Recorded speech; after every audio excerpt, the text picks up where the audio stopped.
Today we've got your full in-depth review of this guy. It's the Samyang 135mm F1.8. This is currently for Sony E-mount cameras. That's what I'm testing it on. And this is an autofocus lens, a great option and a rival for the 135 F1.8 Sony G Master at a fraction of the cost. So here are some specs to get you going on this lens, guys. If you haven't seen one of my videos, my name's Stefan Malloch. I do a lot of photography and filmmaking news reviews and tutorials. So if you do like this video and it helps you out, consider hitting that like and subscribe button and join the community. So who do I recommend this lens for? Well, you can absolutely be a professional and use this lens for some incredible results.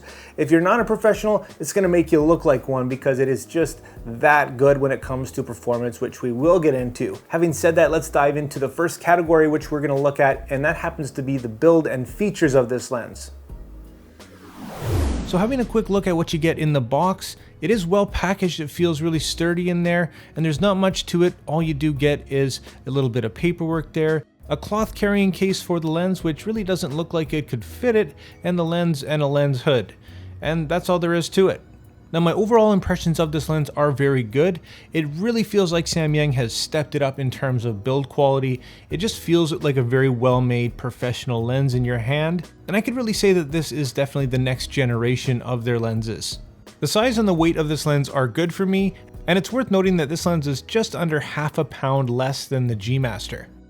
For convenience, it does have a customizable focus hold button, a mode switch, and a focus limiting switch. In terms of feel, the manual focus ring feels fantastic. It's tactile and does have a separation from the lens. It's not too tight and it's not too loose, it's just right. On the front you'll find a large 82mm filter thread design, as well as Samyang's ultra multi-coating, which is going to help with ghosting and flare in order to achieve higher contrast when working in strong lighting conditions. On the back there's a metal mount, and luckily also a nice rubber gasket for confidence when it comes to weather sealing. So overall for the build and features, I think Samyang is going in a great direction here, and I'm happy with everything that's included. In this regard, I give this lens 4.5 stars.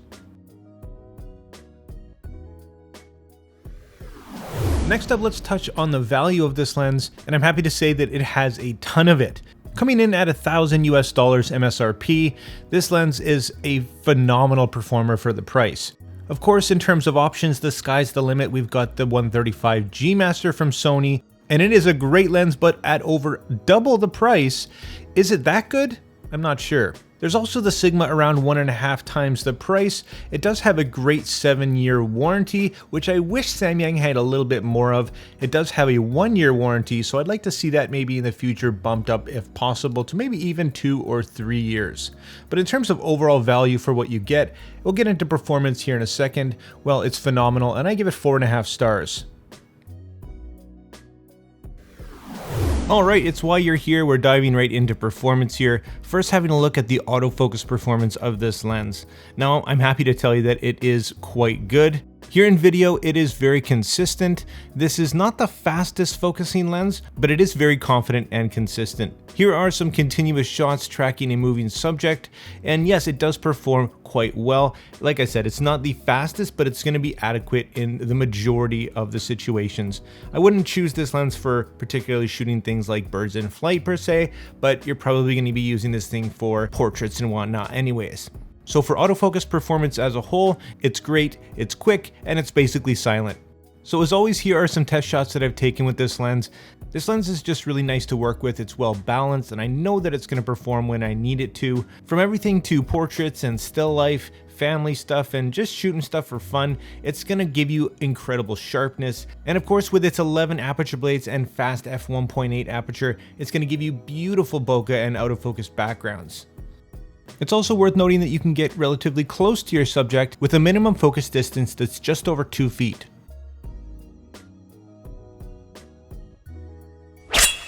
And here's a detailed look at the sharpness and optics of our 135 f1.8. As you can see, wide open here at f1.8, the center is incredibly sharp with great contrast. But what about the corners? The corners here are actually mind-blowingly impressive. incredible performance out of the corners here, even wide open. You can see just a tiny bit of chromatic aberration here on the fine lines, but let's stop down to f2.8 to see a little bit of an improvement here. This is just tack sharp, and that chromatic aberration does improve a little bit, but it is still there. Stopping down further to f4, we do see an improvement in terms of contrast, and the sharpness is just that much better. A great performance still. Down to f5.6 here, we see that it's just a consistent story. That chromatic aberration does still remain. Let's stop down here to f8. Same kind of story. You're gonna get great performance here across the board. Now down to f11 here, and all the way down to f16, you can start to see just a hint of degradation now, and all the way down to f22, there's just a little bit more chromatic aberration here and just a bit of softness creeping in, but absolutely still completely usable, especially in the center here. Great performance optically of this lens. So unfortunately, the profile correction is not yet available to me here in Lightroom yet, but I can tell you that optically here, in terms of vignetting and distortion, it's also a great performer. Just the tiniest hint of distortion that we can see here, and a very well controlled vignetting here, wide open at f1.8. If we stop down to about f4 here, you can see it pretty much completely gone.